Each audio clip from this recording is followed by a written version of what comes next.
Une nouvelle semaine s'ouvre dans la case de Winnie Bola et c'est vendredi, le début du week-end. Et vous savez ce que ça veut dire. Le début du week-end, c'est le début de la fête. Et j'ai l'honneur de recevoir sur ce plateau aujourd'hui quelqu'un assez particulier qui nous a fait vivre des émotions fortes et des sensations fortes vendredi dernier du côté du cinéma L'Éden. Il s'agit bien du réalisateur du Cri de mes sacrifices. Lui, c'est Richard Niamey qui est avec nous aujourd'hui. On se retrouve après le jingle pour déballer avec lui.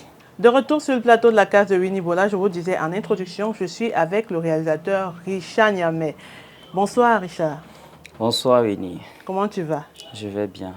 Non, mais tu n'as pas l'air de quelqu'un qui va bien. Ah Pour bon? quelqu'un qui a fait ce que j'ai vu du côté cinéma L'Éden vendredi dernier, tu es plutôt calme là. Ah oui, plutôt calme, plutôt fatigué.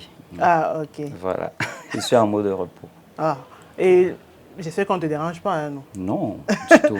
Ok, là, comme je vous ai promis la semaine dernière, nous devions revenir pour faire le débriefing du film, de la sortie officielle du film Le Cri de mes sacrifices avec le réalisateur lui-même. Donc, dis-moi Richard, ça s'est passé comment la projection? Ah, ça s'est bien passé. Ma satisfaction a été totale parce que dans la salle, j'ai vu beaucoup plus de cinéphiles que de cinéastes. Oui, Vous savez, c'est vrai, en tant que cinéaste, on est d'abord cinéphile. oui. Mais quand on a encore beaucoup plus de cinéphiles qui s'intéressent, c'est plus émouvant. Voilà. Oui. Donc, la salle, tu as fait une salle pleine? Oui, presque pleine, oui. Ça veut dire Oui, que tu as apporté pour nous. Ah, bien sûr. Bon, moi j'étais en salle, j'ai aimé le film. Merci. Je dirais même que j'ai adoré parce que j'ai retrouvé ce que je dis depuis un moment, le cinéma camerounais en essor. Vraiment, le cinéma camerounais est en plein essor. Et pour un film qui a été tourné, tu l'as dit pendant la projection, il y a cela 2 ans. Oui. Oui. Le travail était assez bien fait, ça c'est mon avis. Le travail était assez bien fait. Mais comment est-ce que pour arriver à ce résultat-là, quelles étaient je vais dire, les difficultés, oui, les défis à relever pour arriver à ce résultat-là? Les défis à relever étaient simples. Il fallait, vous savez, nous sommes une jeune maison de production Oui. et il fallait monter la pente. En fait, il fallait commencer plus haut et chercher à se maintenir juste.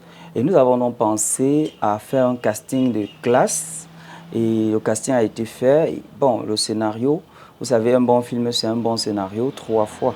Oui. Donc on avait déjà un bon scénario à la base et après le casting, il fallait se mettre au travail. Les difficultés, il y en avait assez parce que nous avons tourné en pleine période Covid. Ce n'était pas évident du tout. C'est pourquoi le film a même beaucoup traîné. Parce qu'à tout moment, on voulait sortir le film, il y avait des restrictions par rapport à la Covid. Donc du coup, on se retrouvait en train de recommencer tous les jours, de rentrer en post-production, de retoucher le film. Donc voilà, et je pense que c'était quand même un long temps pour quelque chose de bien. Ouais. Et pendant le tournage? Pendant le tournage, les choses se passaient normalement en dehors de la nature qui, par moments, ne nous souriait pas parce que nous avons tourné en juillet. Oui. C'était en pleine saison En juillet pluvieuse, 2020. je pense, en juillet 2020, oui. Je pense que c'était en pleine saison pluvieuse. Il pleuvait vraiment. Et voilà, en dehors de ça, les acteurs aussi étaient ponctuels et quelques couacs avec les techniciens. Mais vous savez, un plateau de tournage, c'est comme un ring de boxe. Donc, du coup, chacun veut montrer sa compétence. Oui. Alors, il faut bien qu'on se défoule comme ça. Mais sinon, tout s'est bien passé parce que chacun, à la fin, a compris son rôle et a joué son rôle. C'est super. Bon, le casting, moi j'ai ressenti que le casting était un peu plus, comme tu l'as dit, c'est vrai que tu as voulu la crème, mais c'était un peu, j'ai eu l'impression que c'était un casting un peu commercial. Il était plus pour vendre le film, le casting, ou parce que vous avez trouvé que les acteurs que vous avez choisis étaient appropriés pour les différents rôles? Justement, c'est d'abord ça, le casting. Le casting, c'est déjà avoir le personnage qu'il faut. D'accord? S'il faut faire un casting, peut-être, j'ai pas pris par exemple Samantha Edima parce que il fallait vendre le film. En principe, c'est parce que c'est elle qui s'y est au rôle. Donc ça, c'est d'abord la première des choses. Oui, et comme je vous elle a ai dit, incarné voilà. la perfection. Oui. Et comme je vous ai dit tout à l'heure, nous sommes une jeune maison de production, Maestro Production, et nous voulons vendre la maison de production. Pour la vendre, il faut donc faire un casting de choix, comme j'ai dit par ailleurs. Il faut faire un casting de choix. Et pourquoi vous avez vu, nous avons choisi des acteurs qui étaient à la hauteur des rôles qu'on les a assignés. Voilà. Bon, le casting de Fingon Tralala, comment est-ce que le personnage, tu l'avais décrit déjà, c'est toi le scénariste Co-scénariste, oui. Co-scénariste. Oui. Tu l'avais déjà décrit dès l'écriture du scénario, ou tu as pensé à lui après?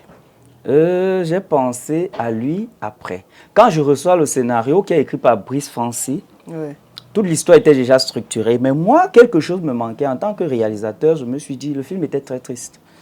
Je me suis dit, mais qu'est-ce qu'il faut faire pour mettre un peu de... Parce que quand Brice et moi, on s'entend par rapport au scénario, je lui dis, bon, moi je vais réécrire. Il y a des séquences que je vais écrire, il a accepté et on a signé le contrat. Parce qu'on ne modifie pas le scénario de quelqu'un sans son avis. Oui, oui. Donc je me suis assis, j'ai réécrit beaucoup d'autres séquences. C'est donc comme ça que je pense à mettre des séquences de Fingon. Et quand je pense même écrire, quand j'écris même le film, je dis, mais je vais même faire comment pour avoir Fingon sur mon plateau? Mais seulement l'intuition du réalisateur que je suis, et sachant aussi que je suis connu dans le milieu du cinéma, je ne pense pas que pour avoir un Fingon sur mon plateau, il faut creuser de l'or. J'ai écrit et je me suis dit, si Fingon refuse le rôle, personne ne peut le jouer. C'était clair que si Fingon me disait non, personne ne pouvait le jouer. Parce que j'avais écrit, justement, quand vous le voyez jouer, c'est du Fingon, tralala. Il n'y avait personne qui pouvait. J'ai même pensé que s'il refusait, est-ce que je vais appeler X ou Y un autre humoriste? Mais si ce n'était pas Fingon, ça ne pouvait pas. Donc voilà comment j'ai fini dans le scénario et je l'ai abordé. C'est Black Oya qui me donne son contact. Et puis je dis, bon voilà, je l'appelle. Il me reçoit dans son restaurant à Bonamoussadi. Et puis je lui parle, il me dit, est-ce que tu vas me payer? Il dit, grand frère, je vais te payer. Il était surpris. Oui, oui, justement, on s'est arrangé. Il ne m'a pas pris beaucoup d'argent, vu sa casquette. Mais il était vraiment... Et il faut aussi dire qu'il était ponctuel au tournage. Hein. C'est ça même qui m'a surpris. Il était ponctuel. À 7h30, il m'appelle, il dit, Richard, je suis sur le site, tu es où? Il dit, mais c'est pas possible. Oui, Fingon. Les gens m'ont même demandé comment j'ai fait pour avoir Fingon sur mon plateau. Oui, il était ponctuel. C'est ça qui m'a marqué sur ce grand frère. En tout cas, il n'a pas manqué de nous faire rire vendredi dernier parce que à chaque fois qu'il y avait une de ses apparitions, toute la salle était en joie, il y avait des applaudissements et tout. C'est vrai qu'il n'était pas aussi là, il n'était pas présent à la projection. Oui, il n'est pas au pays, il m'a dit qu'il ne pouvait pas être là. Oui, il n'est pas au pays, je pense qu'il est... il est en train de faire une tournée internationale. Mais l'impresario s'est amusé à nous faire une blague en disant que Fingon Tralala était là et toute la salle était debout pour attendre. Oui, pour attendre Fingon. Oui, justement, il faut aussi ça pour faire une petite, pour susciter un peu de regard. Mais bon, est-ce que il n'était pas le seul à être absent. Oui, il y a Brice Fancy qui était absent. Il y a Samantha, vu leurs occupations. Mais est-ce que pour un projet qui a pris 2 années pour sortir, vous avez pris la peine de vraiment communiquer, de prendre le timing de chaque personne qui était dans le projet pour rassurer qu'elle devrait être là pendant la sortie du film? Oui, nous avons... Déjà, quand on lançait la communication, on n'a pas pris le timing. Quand on calait la date de sortie, on n'a pas pris le timing. Parce que si tu veux prendre le timing d'un acteur ou d'un technicien qui ne sera pas là, tu vas tous les jours envoyer. Parce que moi, je ne serai pas là vendredi, je serai là samedi, l'autre ne sera pas là samedi. Donc, du coup, on choisit une date, on annonce aux acteurs et aux techniciens, on dit voilà, est-ce que vous pouvez être là? Bon, déjà, Samantha dit, on ne pouvait pas être là de par ses obligations. Fingon Tralala également, c'est les deux que j'ai forcément su qu'il ne devait pas être là. Pour les autres, je ne sais pas. Pour Brice, je pense qu'il m'a écrit le lendemain. Il était en voyage, je pense bien. Donc voilà, et l'essentiel est que le film soit là. Et qu'il soit sorti. Qu'il soit sorti. Bon, pour tous ceux qui n'étaient pas au cinéma l'Éden vendredi dernier, nous allons vous montrer ce petit extrait pour que vous puissiez vivre ce que nous avons vécu là-bas vendredi dernier.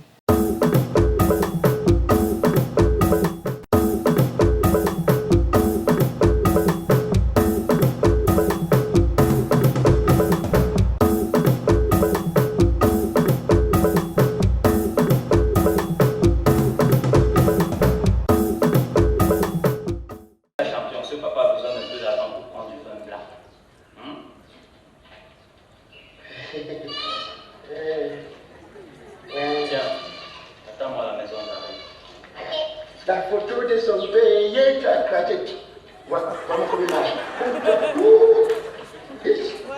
Photocopie. Oh, papa, hey, petit, l'argent c'est que tu me donnes, ça va rentrer fois 10. Peut-être tu n'as beaucoup là. La mère de l'enfant est rentrée avec beaucoup d'argent. Beaucoup d'argent. Où elle a tué que le coup d'un milliardaire à l'euro. Je ne sais pas. Où elle a dormi avec les chevaux, les chiens, pour ramasser la palette par le coup. Ah, tu te tiens chiant. C'est quoi? Qui chien? Moi chien. Koda. Tu me vois pas bien. Moi j'ai fait la bourse. Quand tu me vois, j'ai fait la bourse. Prochaine fois, avise-moi, tu vas voir. Faiblard. Merci.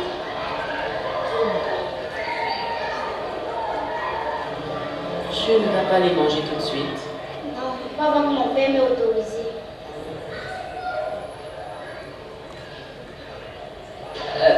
Comment va ta maman? Je n'en ai pas.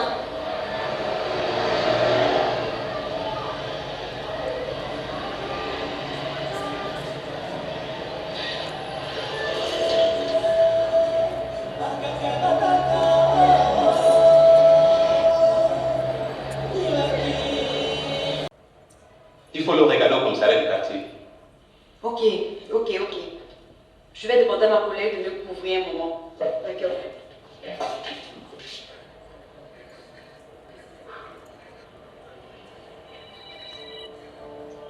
Vraiment, on applaudit très fort pour elle. On applaudit très fort.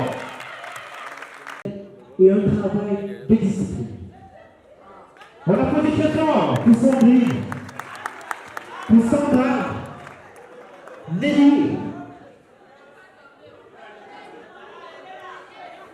Encore pour. On applaudit très fort. Oui. Je sais. Oui. Ce n'est pas encore fini. Ce n'est pas encore fini. On va appeler sur ce plateau Serge Bélan. On applaudit très fort pour lui. Une équipe de choc. Une équipe hyper professionnelle comme je. Ils sont vraiment géniaux. Je vous dis, c'est un film réalisé et dont la recette ne dépend que de ces personnes qui sont ici présentes. Et je vais rappeler, c'est vous, notre force.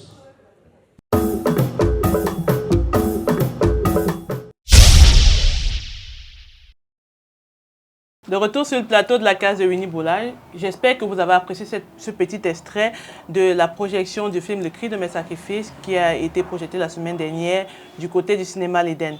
Alors, nous rentrons dans l'actualité. Le cabinet du Pont Média et le Centre culturel Ubuntu ont organisé, sous la direction de Dr Lamine Demine, la diffusion des 30 premiers épisodes de la saison 1 de la série La Clinique Lamine à Yaoundé le samedi 11 juin au Centre culturel Ubuntu. Juste 3 000 francs ont été demandés pour le pass. C'est un événement jumeau qui s'est accompagné de la célébration de l'anniversaire du docteur Lamine elle-même. Moi, ce qui m'a fasciné, c'était la taille du gâteau, mais surtout la présence de plusieurs fans et de plusieurs cinéastes qui ont répondu présents ce jour-là. Toujours dans l'actualité, le nouveau phénomène sur Facebook, ce sont les pranks de Kelly Bidog, dite Kelly la Duphone, avec ses pranks qui piègent les stars sur la toile. Nous ne manquons pas de rire chaque semaine avec elle. Nous avons vu des stars se faire piéger comme Moustique le charismatique, Blanche Hassana, Gabriel Nandib, Noël Kemwe et même son ex qu'elle a pranké la semaine dernière. Coucou Medju, je vais pranker mon ex, je vais lui dire que je l'aime encore et on va écouter sa réaction. En fait, je t'appelle pour m'excuser par rapport à mon mauvais comportement, par rapport à ce que je t'avais fait. Donc, je t'appelle pour m'excuser. Mais qu'est-ce qui s'est passé d'abord? Pourquoi tu as mis l'homme comme ça? Pourquoi tu m'appelles pour me dire que des trucs comme ça là? Mais on peut s'excuser même après 4 ans. Toi et moi, ça fait 4 ans que c'est fini, mais j'ai décidé aujourd'hui de venir m'excuser auprès de toi. Dans quel me prouve que tu as changé?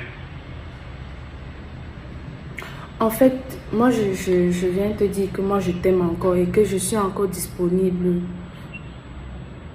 Je veux que toi et moi, qu'on se remette en couple, qu'on forme un couple solide, comme on était avant. Et je me suis rendu compte que tu es la personne idéale pour ça. Donc. Ah, tu sais, moi, j'ai toujours aimé. Moi, j'ai toujours aimé, j'ai supporté tout ce que tu me faisais, j'acceptais toujours, mais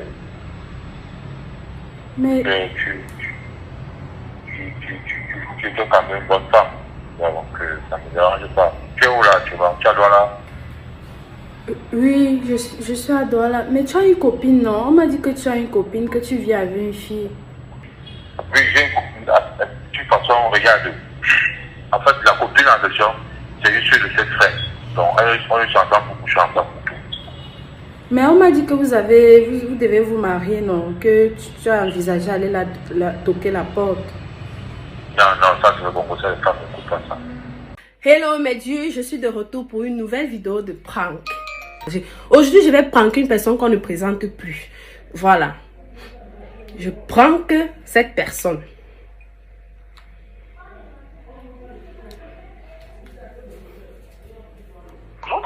J'entre dans la peau du personne. Allô, bonjour monsieur. Bonjour. Oui, c'est le service de livraison. Vous avez reçu un colis ici à Garoua. Et vous êtes dans quelle ville, s'il vous plaît? Je suis à Yaoundé. Voilà. Vous avez reçu un colis depuis l'Europe. On vous a envoyé des caméras, des téléphones et plein d'autres choses. On a envoyé ça vient de l'Europe et c'est à Garoua qui l'envoie. Oui, la personne a dit il faut remettre ça à monsieur Tagne. Et maintenant, la personne n'a pas donné l'argent. Donc, cette marchandise a une valeur de moins 2 500 000. Ah. Donc, la personne a envoyé le colis depuis l'Europe. Oui. Elle a envoyé à monsieur Tagne. Oui. Et c'est à Garoua que ça a atterri. La personne qui a été chargée de transporter le colis, la personne descendait à Garoua. Et quand la personne descendait à Garoua, elle vous a appelé que c'est à moi que devait envoyer le colis. Oui. Parce que sur le colis, il y avait votre nom, votre numéro de téléphone. Vous l'appelez comment? Moi, Oui. Je m'appelle Angèle. Le nom de l'expéditeur, c'est quoi? Le nom de l'expéditeur, Madame Quadjo. Madame Quadjo, ça c'est ivoirien, quoi. Oui, je pense. Mais le colis est venu depuis l'Europe. Madame Quadjo, Madame Angèle, c'est ça, hein? Oui. Vous faites quoi dans la vie? Mais je travaille à l'agence. Vous travaillez à l'agence? Oui. Vraiment, si c'est 2 millions, la personne, on doit donner combien? Vous devez envoyer 100 000 francs pour vous expédier le colis. Ok. Il y a les caméras. C'est combien les caméras? Monsieur, je n'ai pas trop ouvert le colis, mais j'ai la liste en main. Il y a 3 téléphones iPhone et il y a les trépieds, il y a les caméras aussi. Il y a le micro. Il y a plein de choses dans votre colis. Il y a même les vêtements et les chaussures. Vous savez que le pays est dangereux. Donc, moi, je pense que si on vous a envoyé quelque chose à mon nom, que moi je suis à Yaoundé, on envoie ça à Garoua. Votre histoire là, vraiment, ça. Nous gardons le meilleur pour la fin. C'est bel et bien notre invité qui est là. Son film Le Cri de mes sacrifices a été projeté la semaine dernière au cinéma L'Éden. Nous avons eu plusieurs cinéphiles qui ont répondu présents à cette projection et nous espérons que le cinéma camerounais continuera d'aller de l'avant et que les cinéphiles continueront de remplir les salles. Alors, on se retrouve la semaine prochaine pour de nouvelles actualités. D'ici là, portez-vous bien. Nous sommes toujours avec Richard Niamey. Richard, en dehors du Cri de mes sacrifices, tu as d'autres projets, non? Bien sûr, j'ai beaucoup d'autres projets qui arrivent très bientôt, déjà en post-production. Hein. Wow. Et 2 projets en post-production, toujours des longs métrages. Il y a Elsewhere qui arrive très bientôt, parce que lui, il est déjà même en train d'être mixé. Oui. Après, il y a Adjara. Adjara que nous avons tourné à Fumbot, tout récemment toujours, qui est en plein montage.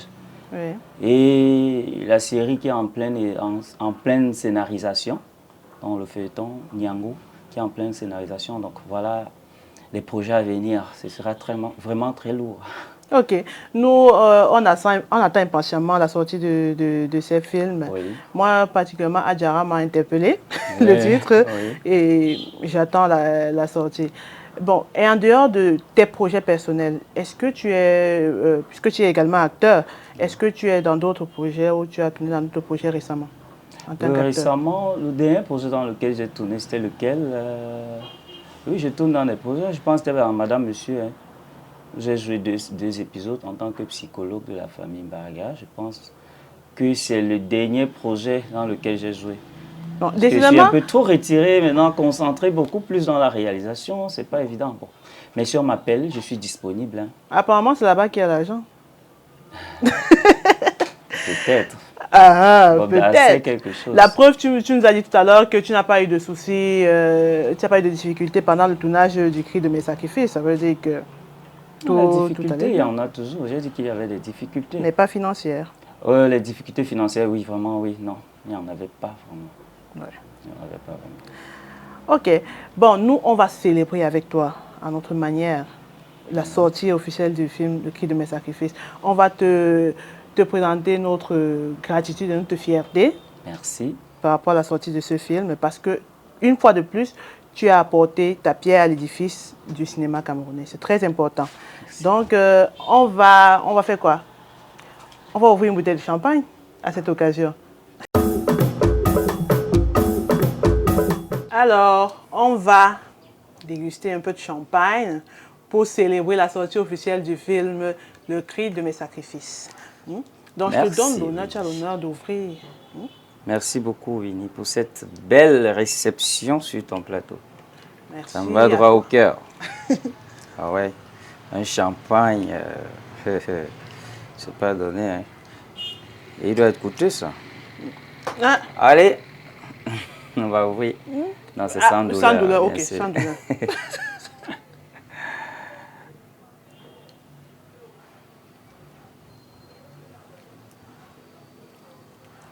Allez. Sans douleur, là, on attend. Hein. Ouais, bien sûr. On y va, c'est parti. C'est vrai que mais il était plutôt avec douleur. Oh, mince. Ok, il n'y a pas de souci. Là, c'est mon verre. Merci. Super. Le tien. Super. Merci. Tu tiens ton verre. Voilà, et là, je le dépose. Ouais. On va remettre la bouteille avec. Merci. Bon, on trinque à quoi?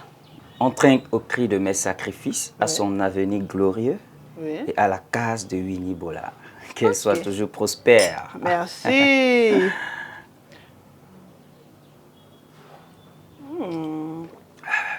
Délicieuse. Délicieux. Alors, on va clôturer l'émission, mais avant de se séparer, je pense que tu as un message à donner à tes fans. Le seul message que j'ai à donner à mes fans, c'est de leur demander de toujours nous suivre. Venez toujours au cinéma, pas seulement pour mes productions, pour les productions camerounaises, parce qu'aujourd'hui, le cinéma camerounais est en plein essor. Nous sommes en train de faire un travail fou en aval pour qu'en amont, vous recevez de très bons projets comme vous le sollicitez. Donc, soyez connectés, allez sur la page Richard Niamey, abonnez-vous. Allez sur la page Maestro Production, abonnez-vous. Allez sur la page de Sika Hop, abonnez-vous. Alors, attention, les prochains projets seront très actifs. Hein. Soyez prêts et attendez-nous, on arrive. Merci. C'est tout pour cette semaine. On se retrouve la semaine prochaine pour de nouvelles sensations. Mais d'ici là, portez-vous bien, mais surtout, restez scotchés sur notre page Facebook, la case de Winnie Bola, et sur notre chaîne YouTube, Winnie Bola. Si vous avez raté l'émission à 20 h le vendredi sur Canal de Maurice, vous pouvez vous rattraper sur YouTube. Ciao! Ciao!